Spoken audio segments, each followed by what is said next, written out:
मेरे अंडों से आज या कल बच्चे निकल आएंगे। भोजन तो मैंने बहुत जमा कर लिया है, अब काफी दिन मेरे इस भोजन से निकल जाएंगे। ऐसे मैं अपने छोटे बच्चों का बहुत अच्छे से ध्यान रख पाऊंगी। उसी जंगल में एक कालू कौवा भी रहता था। वो बहुत दुष्ट कौवा था। वो तो छोटे पक्षियों की तलाश में रहता था, क्योंकि उसे छोटे पक्षियों का मांस बहुत पसंद था। ऐसे ही एक दिन कालू कौवे की नजर चिड़िया के घोंसले पर पड़ती है। अरे वाह, चिड़िया के अंडे, वो भी 3-3। इनमें से तो 3-3 छोटे पक्षी निकलेंगे। बड़ा मजा आएगा उन छोटे छोटे पक्षियों को खाने का। फिर कालू कौवा हर समय चिड़िया के घोंसले के पास ही रहता और चुपकर देखता रहता कि कब चिड़िया के अंडों से बच्चे निकले और वो उन्हें खाए। और फिर एक दिन चिड़िया के अंडे फूट जाते हैं। उनमें से 3 बच्चे निकलते हैं, जिनमें से 2 लड़के और 1 लड़की थी। कहीं मेरे बच्चों को मेरी नजर न लग जाए। कितने सुंदर हैं मेरे बच्चे। ये देखो बच्चों, आपकी मम्मा ने आपके लिए कितना भोजन जमा कर रखा है। कालू कौवा भी ये सब सुन रहा था। ये चिड़िया तो बहुत चालाक है, इसने तो ढेर सारा भोजन जमा कर रखा है। अब ये चिड़िया दिन रात घोंसले में ही रहेगी। मगर कोई बात नहीं, चिड़िया मुझे भी कालू कहते हैं। मैं तुमसे इस बात का बदला जरूर लूंगा। ऐसे ही कुछ दिन गुजर जाते हैं। चिड़िया के बच्चों के पंख भी निकल आए थे, लेकिन वो अभी उड़ नहीं सकते थे। अब चिड़िया के पास जमा किया हुआ भोजन भी खत्म हो गया था। मेरे प्यारे बच्चों, अब मुझे भोजन की खोज में जाना होगा। मैं आपको भी साथ ले जाती, मगर आप अभी बहुत छोटे हो और आप उड़ नहीं सकते। आपने कोई शरारत नहीं करनी। मैं थोड़ी ही देर में वापस आ जाऊंगी। फिर रानू चिड़िया भोजन की खोज में चली जाती है। कालू कौवा तो इसी लम्हे के इंतजार में था। वो चिड़िया के जाते ही घोंसले में आता है और चिड़िया के बच्चों को उठाकर ले जाता है। थोड़ी देर बाद जब चिड़िया आती है तो उसके बच्चे घोंसले में थे ही नहीं, तो वो देखकर रोने लग जाती है। मेरे बच्चे कहाँ गए? क्या कोई खा तो नहीं क्या मेरे बच्चों को? मैं क्यों अपने बच्चों को अकेला छोड़कर चली गई? फिर दुष्ट कौवा भी वहाँ आ जाता है। चिड़िया, तुम्हारे बच्चे मेरे कब्जे में हैं। दुष्ट कौवे, तुमने मेरे बच्चे क्यों उठाए हैं? जल्दी से मुझे मेरे बच्चे वापस कर दो, नहीं तो मुझसे बुरा कोई नहीं होगा। चिड़िया, तुमसे बुरा तो मैं हूँ। अगर तुमने अब चूचा की तो तुम्हारे बच्चों को जान से मार दूंगा। तुम्हारे बच्चे मेरे पास सुरक्षित हैं और तब तक सुरक्षित रहेंगे जब तक तुम मुझे भोजन लाकर देती रहोगी। कौवे, ये तुम क्या कह रहे हो? मैंने कोई इतनी मुश्किल बात तो नहीं की जो तुम्हें समझ न आए। सीधी और साफ बात की है मैंने। अगर अपने बच्चों की जान बचानी है तो जैसा मैंने कहा है वैसा ही करो। कृपया करके आप मेरे बच्चों को कुछ न कहना। आप जैसा कहोगे मैं वैसा ही करूँगी। मुझे हर रोज भोजन चाहिए, इसी जगह आकर मैं ले जाया करूँगा। चिड़िया बेचारी बेबस होकर कौवे की बात मान लेती है। रानू चिड़िया हर रोज कालू कौवे के लिए ढेर सारा भोजन लेकर जाती और कालू कौवा आकर उससे सारा भोजन ले जाता। अब तो चिड़िया की ममता बहुत तड़प रही थी। काफी दिन हो गए थे उसने अपने बच्चों को अभी तक ना देखा था। और फिर एक दिन वो कौवे से कहती है, कौवे, मुझ पर दया करो, मेरे बच्चे मुझे लौटा दो। मैं फिर भी तुम्हें भोजन दिया करूँगी। अगर फिर ऐसी बात की तो फौरन जाकर तुम्हारे बच्चे मार दूंगा। लगता है तुम्हें अपने बच्चों की जिंदगियाँ प्यारी नहीं है। नहीं नहीं कालू भैया, आप ऐसा ना करना। मैं दोबारा ऐसी बात नहीं करूँगी। फिर रानू चिड़िया उदास होकर नदी पर जाकर बैठ जाती है। वहाँ मिठू तोता भी बैठा हुआ था। क्या बात है चिड़िया, तुम इतनी परेशान क्यों लग रही हो? फिर रानू चिड़िया मिठू को सारी बात बताती है। चिड़िया, वो कौवा तो बहुत दुष्ट है। उसने मेरे बच्चे भी खा लिए थे और मुझसे झूठ बोलकर वो मुझसे भोजन भी लेता रहा। उसने तुम्हारे बच्चे भी मार दिए होंगे और अब वो तुम्हें ब्लैकमेल कर रहा है। ये सब सुनकर चिड़िया का मन तो फट जाता है। मैं उस दुष्ट कौवे को छोड़ूंगी नहीं। बदला तो मैंने भी लेना है उससे। मैं किसी के साथ की तलाश में था। चिड़िया, मेरा दोस्त है एक काला नाग, वो जरूर हमारी मदद करेगा। फिर वो दोनों काले नाग के पास जाते हैं। तोते, तुम मेरे बहुत अच्छे दोस्त हो, बताओ मैं तुम्हारे किस काम आ सकता हूँ। फिर तोता काले नाग को सारी बात बताता है। उस काले कौवे की इतनी हिम्मत कि वो ऐसा करे, बस उसे किसी तरह से मेरे पास ले आओ, फिर मैं उसे बताता हूँ। फिर चिड़िया कौवे के पास जाती है। कौवे भाई, आज मैंने आपके लिए बहुत सारा भोजन तलाश किया है, मगर वो मुझसे उठा नहीं हो रहा। आप मेरे साथ चलें। भोजन का सुनकर दुष्ट कौवा तुरंत रानू चिड़िया के साथ चला जाता है।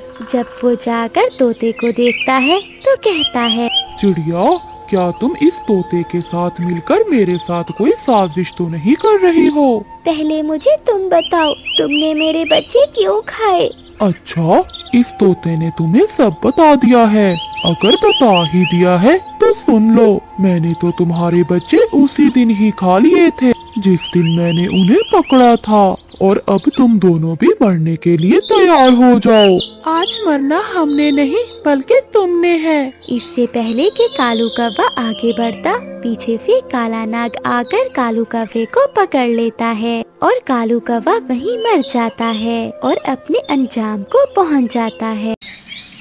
काम वाली तेरी मम्मा काम वाली। तो क्या हुआ, मेरी मम्मा काम करती हैं, तुम्हारी मम्मा की तरह चोरियां तो नहीं करती। मेहनत करना कौन सा कोई पाप है। सारा दिन तेरी माँ दूसरों के घरों में झाड़ू पोछा करती है।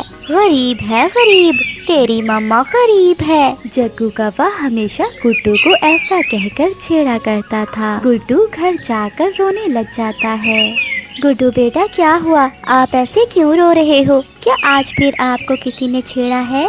हाँ मम्मा, वो जग्गू है ना, वो जग्गू मुझे काम वाली का बेटा कहकर छेड़ रहा था। गुड्डू बेटा, ऐसे बुरे पक्षियों की बातों पर ध्यान नहीं देते। दूसरे दिन जग्गू कौवा एक पेड़ पर बैठा हुआ पिज्जा खा रहा था। जब गुड्डू वहाँ से गुजरता है तो जग्गू कौवा गुड्डू को आवाज लगाता है, गुड्डू गुड्डू मेरे पास आओ। गुड्डू जग्गू की आवाज सुनकर उसके पास जाता है। गुड्डू देखो मैं क्या खा रहा हूँ। हाँ, मगर तुम्हें कैसे पता? तुम तो एक काम वाली के बेटे हो। गरीब पक्षी ऐसी चीजें नहीं खाते। मम्मा ने कहा है तुम जैसे पूरे पक्षियों की बातों पर ध्यान नहीं देना। आज मैं तुम्हारी किसी बात पर भी नहीं रोऊंगा। फिर गुड्डू वहाँ से चला जाता है। जग्गू बेटा, तुम घर में ही रहना, आज हम दूसरे जंगल एक बहुत बड़ी चोरी करने जा रहे हैं। मम्मा पापा, चोरी अच्छे से करना, अगर आप चोरी करोगे तभी मैं फास्ट फूड पिज्जा बर्गर खा सकूंगा। मेरा जग्गू बहुत समझदार हो गया है। फिर वो दोनों कौवे दे दो। चाचा बुरे कौवे, तू बुरा है, तू हमेशा मेरे बेटे से लड़ाई करता है, और तेरी मम्मा और पापा भी चोर थे। फिर जग्गू वहाँ से चला जाता है और बुलबुल भी जग्गू को देखकर अपना दरवाजा बंद कर लेती है। और फिर जग्गू कौवा एक पेड़ पर बैठकर रोने लग जाता है। तब वहाँ चिड़िया का बेटा गुड्डू आ जाता है। जग्गू, तुम्हारे माता पिता चोरी करते हुए मारे गए, मुझे बहुत दुख हुआ। चलो तुम मेरे साथ मेरे घर चलो, मेरी मामा तुम्हारा पालन पोषण करेगी। गुड्डू, मैंने तो हमेशा तुमसे लड़ाई की, क्या तुम्हारी मम्मा मान जाएगी? और क्या तुम मुझे घर ले जाकर मारोगे तो नहीं? मुझे मम्मा ने ही भेजा है। फिर गुड्डू जग्गू को अपने साथ अपने घर ले जाता है। फिर गुड्डू की मम्मा जग्गू को खाना देती है। जग्गू बेटा, आपने देख लिया कि एक चोर का अंत क्या होता है। चोरी के पैसों से बर्गर पिज्जा खाने से अच्छा है कि मेहनत की कमाई से पकोड़े खा लें। आंटी, मुझे सब पता चल गया है, मुझे माफ कर दे। गुड्डू, तुम भी मुझे माफ कर दो। फिर गुड्डू जग्गू को गले लगा लेता है। जग्गू दोस्त, आज के बाद जो मैं खाऊंगा तुम भी मेरे साथ खाओगे। मिठू, अब हमारे केलों की खेती तैयार हो गई है, कुछ ही दिनों में हम इसे मंडी में बेच देंगे। चिड़िया चिड़िया, इन दिनों केलों का ख्याल रखना होगा, सुना है जंगल में कुछ पक्षी केले चोरी कर रहे हैं। सारा दिन अपने केलों को पानी देने के बाद मिट्ठू तोता और रानू चिड़िया अपने अपने घर को चले जाते हैं। रानू और मिट्ठू के जाने के बाद चोर पक्षी भी वहाँ आ जाते हैं। अरे वाह रे मेरी किस्मत, देखो कालू, मिट्ठू और रानू के केले तो पक चुके हैं और मुझे तो पता ही नहीं चला। गोरी, तुम केले खाओ, केले के छिलके हम कबूतर के घर के बाहर फेंक देंगे। ऐसे केले खाएंगे हम और चोर बनेगा वो गंदी आँखों वाला कबूतर। फिर वो दोनों पति पत्नी चोर जी भरकर केले खाते हैं और कालू कौवा सारे छिलके उठा लेता है और कबूतर के घर के बाहर फेंक देते हैं। दूसरे दिन जब रानू चिड़िया और मिट्ठू तोता अपने खेत में आते हैं तो पके हुए केले ना देखकर परेशान हो जाते हैं। मिट्ठू भैया, हमारी पकी हुई तैयार फसल कोई चोर चुरा कर ले गया। मैं छोड़ूंगा नहीं उसे, जो भी होगा मैं उसे पकड़ूंगा। रानू चिड़िया और मिट्ठू तोता दोनों कौवों के पास जाते हैं। गोरी बहन, हमारे केलों की फसल से किसी चोर ने केले चुरा लिए हैं। क्या ये काम आप दोनों का तो नहीं है? चिड़िया, ना, हमने तो कई महीनों से चोरियां करना छोड़ दी हैं। तुम ऐसा करो, सभी पक्षियों के घर जाकर देखो, जिसने केले खाए होंगे छिलके भी उसी के घर के सामने पड़े होंगे। चिड़िया को कौवे की बात पसंद आती है। फिर वो दोनों बुलबुल के घर जाते हैं, मगर वहाँ केले के छिलके नहीं थे। फिर वो दोनों कबूतर के घर जाते हैं। मिल गया, चोर मिल गया। कबूतर, तुमने ही हमारे केले खाए हैं।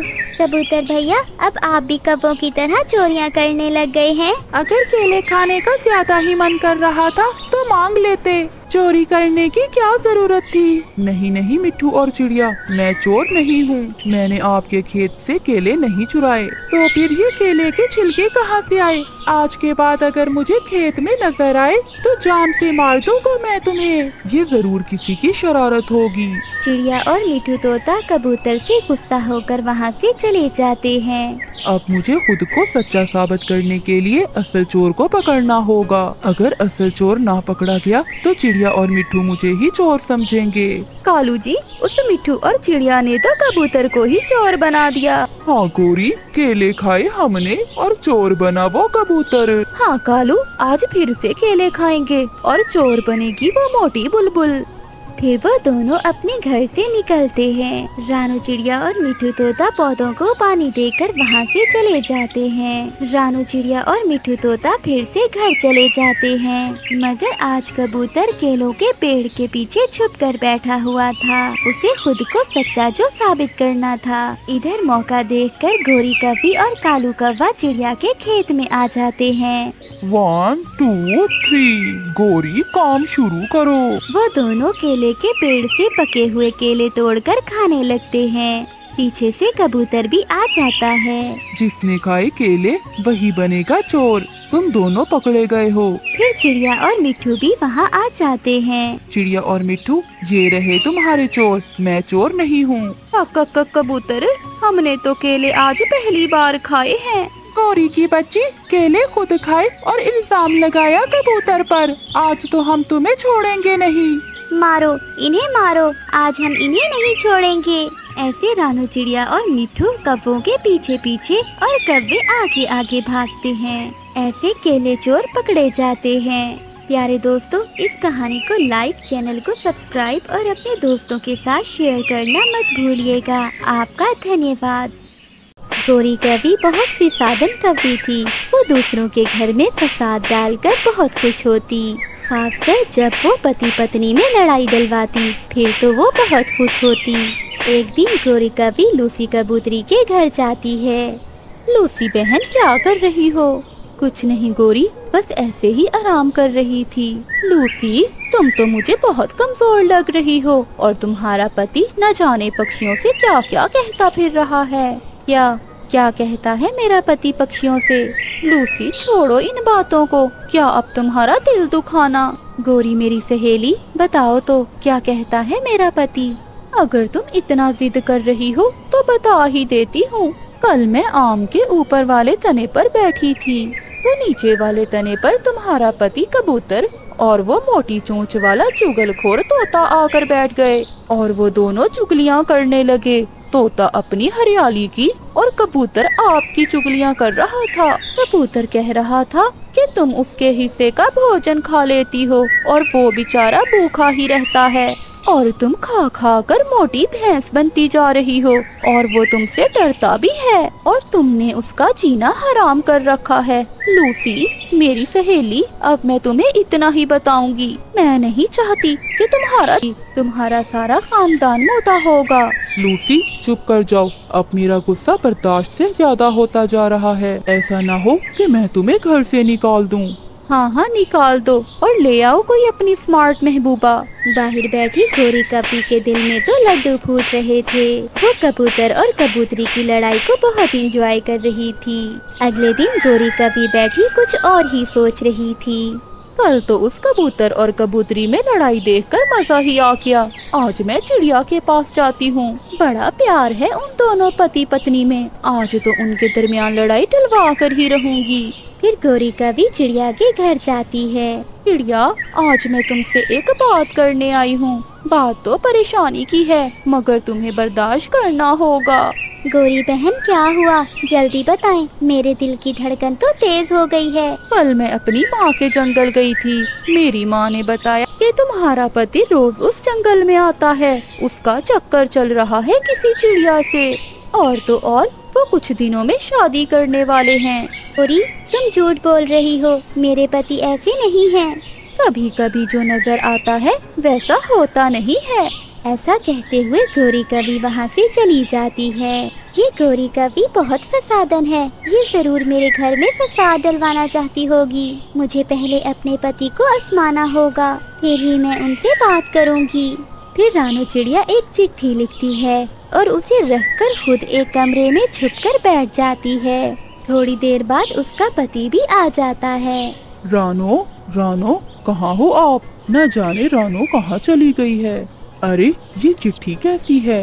फिर रानू का पति वो चिट्ठी पढ़ता है। देखिए जी, मैं आपसे बहुत तंग आ गई हूँ। अब मेरा आपके साथ दम घुटता है। अब मैं मजीद आपके साथ नहीं रह सकती, इसलिए मैं आपको छोड़कर हमेशा हमेशा के लिए जा रही हूँ। चिड़िया का पति वो चिट्ठी पढ़कर मुस्कुराता है और तुरंत किसी को फोन करता है। मैना, अब हमारा रास्ता साफ हो गया है। मेरी पत्नी खुद ही छोड़कर चली गई है मुझे। अब हम जल्दी शादी करेंगे। अंदर बैठी रानू चिड़िया सब सुन रही थी। उसके तो पैरों तले जमीन ही निकल गई। फिर रानू का पति उस चिट्ठी के नीचे कुछ लिखता है और फिर बाहर चला जाता है। रानू चिड़िया दुखी मन के साथ बाहर आती है और वो चिट्ठी को पढ़ती है जिस पर उसके पति ने कुछ लिखा था। रानो, आपको तो ठीक से छुपना भी नहीं आता। मैंने आपको देख लिया है। रानो, मेरी जिंदगी की सभी खुशियाँ आपसे हैं। मैं आपके बिना जीने का सोच भी नहीं सकता। मैं बाहर जा रहा हूँ आपके लिए कुछ खास खाने को लेने के लिए। आप चाय बनाकर रखना, फिर हम मिलकर खाएंगे। ये पढ़कर रानू चिड़िया मुस्कुराने लगती है। वो अपने पति पर गर्व महसूस कर रही थी। गोरी कभी रात तक रानू चिड़िया के घर के बाहर कान लगाए बैठी थी, मगर आज गोरी कभी अपने मकसद में कामयाब नहीं होती। गोरी कभी रानू चिड़िया के घर मिठाई लेकर जाती है। चिड़िया चिड़िया, ये लो मिठाई खाओ। ये मिठाई किस खुशी में है गोरी बहन? चिड़िया बहन, मैंने अंडा दिया है। फिर तो बहुत खुशी की खबर है। चिड़िया बहन, मगर एक समस्या है। वो क्या गोरी बहन? मेरा पति आज विदेश के जंगल चला गया है। अब मैं अंडे का ख्याल रखूंगी या भोजन ढूंढ कर लाऊंगी? आपका पहला अंडा है, आप अपने अंडे का ख्याल रखना। रही बात भोजन की, तो वो मैं ले आया करूंगी। आखिर पड़ोसन हूँ मैं आपकी। चिड़िया बहन, तुम बहुत अच्छी हो। फिर गोरी कभी अपने घर लौट जाती है। कालू, अब तुम जल्दी से अपने मामा जी के पास चले जाओ और 1 महीना वहीं रहना। मैंने अपने भोजन का बंदोबस्त कर लिया है। अगर किसी को पता चल गया कि ये अंडा असली नहीं बल्कि प्लास्टिक का है, तो पक्षी मिलकर तुम्हें बहुत मारेंगे। तुम मेरी चिंता ना करो, मैं सब संभाल लूंगी। अब तुम चिड़िया से छुप कर जाना, क्योंकि मैंने उसे कहा है कि तुम विदेश गए हो। फिर कालू कौवा अपने मामा जी के पास चला जाता है। चिड़िया बहन अब बस भी करो, इतना सारा दाना तुम क्या करोगी? तोते भैया, मुझे गोरी के लिए भी भोजन लेकर जाना है। आज उसने अंडा दिया है और मैंने उसे कहा है कि वो अंडे की रक्षा करे और भोजन मैं ले जाऊंगी। अगर ऐसा है तो हम सबको गोरी की मदद करनी चाहिए। फिर रानो चिड़िया गोरी कवि के पास जाती है। ये लो गोरी बहन भोजन, आज दाना ही मिला था। वो तो ठीक है चिड़िया, पर आज मेरा फल खाने को मन कर रहा था। गोरी बहन, कल मैं आपके लिए फल लेकर आऊंगी। इस पेड़ पर तो पका हुआ अमरूद लगा हुआ है, मैंने तो पेट भरकर दाना खा लिया है। मैं ये फल गोरी कवि को दे आता हूँ, बेचारी अंडे पर बैठ बैठ कर थक गई होगी। मिठू तोता वो पका हुआ अमरूद लेकर गोरी कवि के पास जाता है। गोरी, तुम सोई हुई हो, अपने अंडे पर बैठो वरना तुम्हारा अंडा खराब हो जाएगा। ठीक है मिट्ठू, ये अमरूद तुम मेरे लिए लाए हो क्या? हाँ, मुझे चिड़िया ने बताया था कि तुमने अंडा दिया है, इसलिए मैं तुम्हारे लिए अमरूद लाया हूँ। आप सब बहुत अच्छे हो, आप सबको मेरे अंडे की कितनी चिंता है। फिर मिट्ठू तोता वहाँ से चला जाता है और गोरी कवि वो अमरूद मजे मजे से खाती है। मैं कितनी चालाक हूँ, प्लास्टिक का अंडा घोंसले में रखकर सबको उल्लू बना दिया है मैंने। ऐसे ही दिन गुजरते गए। रानो चिड़िया रोज गोरी कवि के लिए भोजन लेकर आती। एक दिन लूसी कबूतरी रानो चिड़िया से कहती है, चिड़िया बहन, क्या गोरी के अंडे से बच्चा निकल आया? नहीं लूसी बहन, अगर अंडे से बच्चा निकला होता तो गोरी कवि खुद भोजन लेने आ जाती। मुझे तो कुछ दाल में काला लग रहा है, इतने दिन में तो कवि के अंडे से बच्चे निकल आते हैं। गोरी बहन, ये लो, ये मीठा फल खा लो। और मुझे याद आया, लूसी बहन बता रही थी कि इतने दिनों में कौवों के अंडों से बच्चा निकल जाता है, तो फिर तुम्हारे अंडे से अभी तक बच्चा क्यों नहीं निकला? उसे क्या मालूम, वो तो कबूतरी है, उसके अंडे से बच्चा जल्दी निकल आता है और हम कौवों के अंडों से बच्चा इतनी जल्दी नहीं निकलता।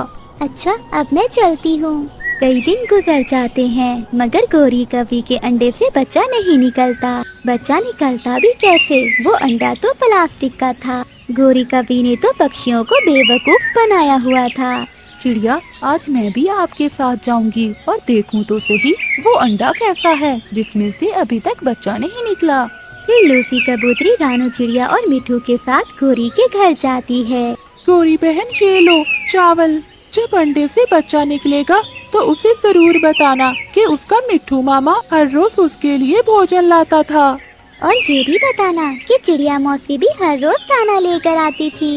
अगर आप सब मेरी मदद ना करते तो मेरे लिए बहुत मुश्किल हो जाती। गोरी बहन, अपना अंडा दिखाना, मैं देखूं तो सही बच्चा स्वस्थ भी है या अंडा खराब तो नहीं हो गया। नहीं, मेरा अंडा ठीक है, ऐसे हाथ लगाने से मेरा अंडा टूट भी सकता है। मगर लूसी कबूतरी अंडा उठाने के लिए आगे बढ़ती है और गोरी कवि उसे मना करती है। ऐसे ही अंडा नीचे गिर जाता है। वो अंडा तो प्लास्टिक की बॉल की तरह उछल रहा था। प्लास्टिक, ये अंडा तो प्लास्टिक का है। तुमने हमें बेवकूफ बना लिया गोरी की बच्ची, हम तुम्हें छोड़ेंगे नहीं। चिड़िया तो चिड़िया, इस बार तो मैं भी बेवकूफ बन गया। वो पीछे क्या है तुम्हारे? वो जैसे ही मुड़ते हैं तो गोरी कवि वहाँ से भाग जाती है। फिर क्या था, वो सब पीछे पीछे और गोरी कवि आगे आगे।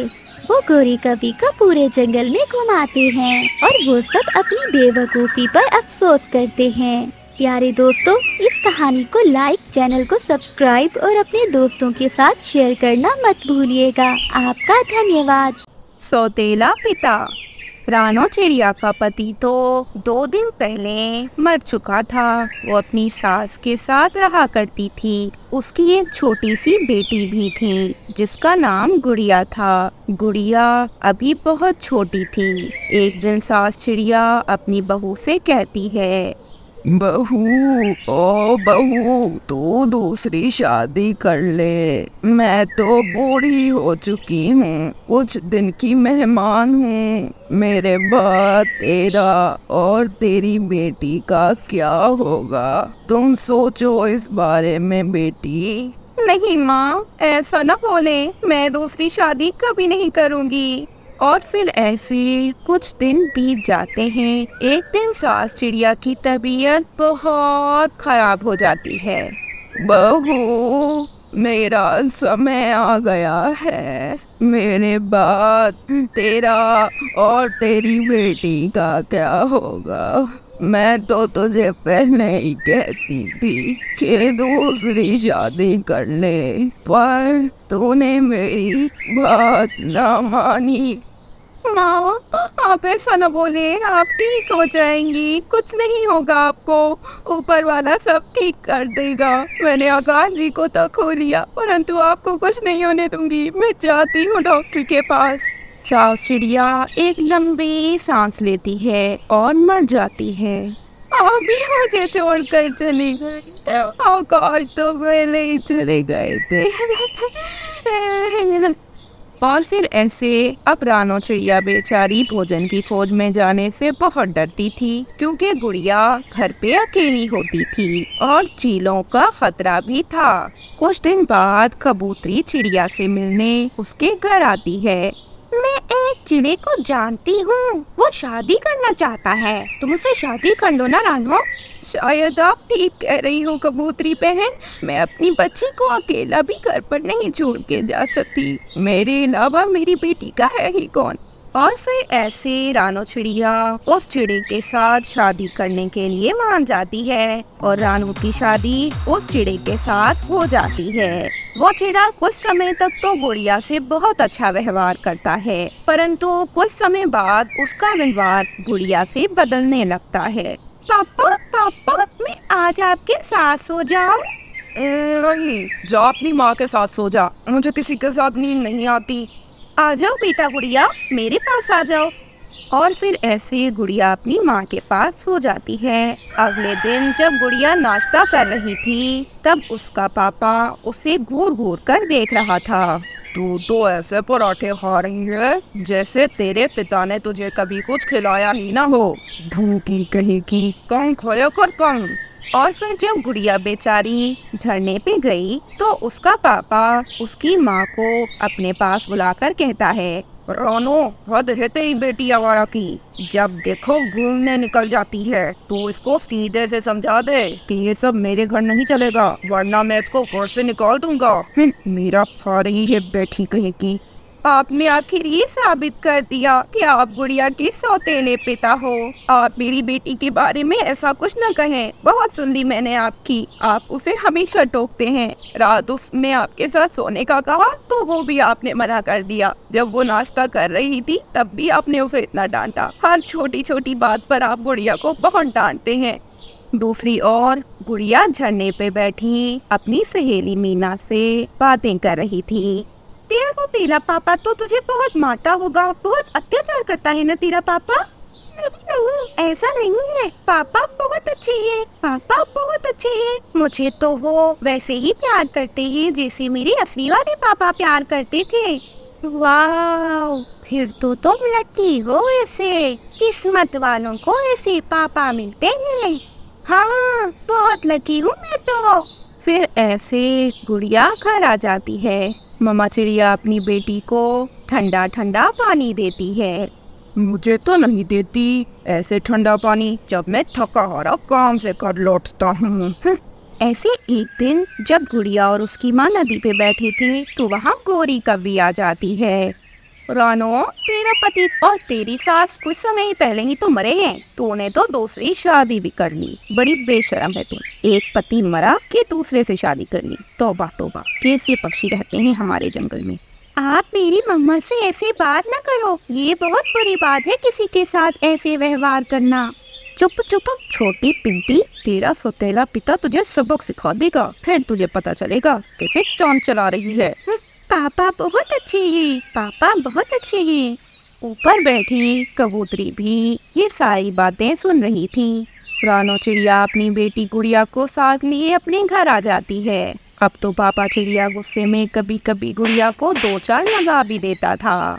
एक दिन जब पापा चिड़ा नदी पे बैठा था, तो कबूतरी और मीना भी वहीं बैठी थी। पापा चिड़ा उनसे कहता है, कबूतरी, तूने मेरी शादी किस चिड़िया से कर दी? उसकी बेटी तो बहुत मनहूस है, मुझे जरा नहीं पसंद। अच्छा, क्या अच्छा व्यवहार नहीं करती है उसकी बेटी? मेरे सामने ज्यादा बात तो नहीं करती, परंतु मुझे नहीं पसंद वो। मुझे पता है मेरे पीठ पीछे मुझे सौतेला बाप ही कहती होगी। नहीं अंकल, ऐसा तो नहीं है। मैंने उस दिन गुड़िया को कहा था कि सौतेले पिता बहुत बुरे होते हैं, परंतु वो तो आपकी बहुत तारीफें कर रही थी। वो तो कह रही थी कि आप उससे बहुत प्यार करते हो, आप उसे जरा भी नहीं डांटते। पर आपको तो गुड़िया पसंद नहीं, क्या आप गुड़िया को प्यार नहीं करते? मुझे रानो ने बताया था कि आपका व्यवहार गुड़िया के साथ कितना बुरा है। मुझसे गलती हो गई जो मैंने आपकी शादी करवा दी रानो से। बेचारी रानो, एक तो इतने उसने दुख देखे और उसे पति भी ऐसा मिला। उफ, बेचारी की कितनी बुरी किस्मत है। गुड़िया मेरे बारे में बुरा भला नहीं कहती क्या?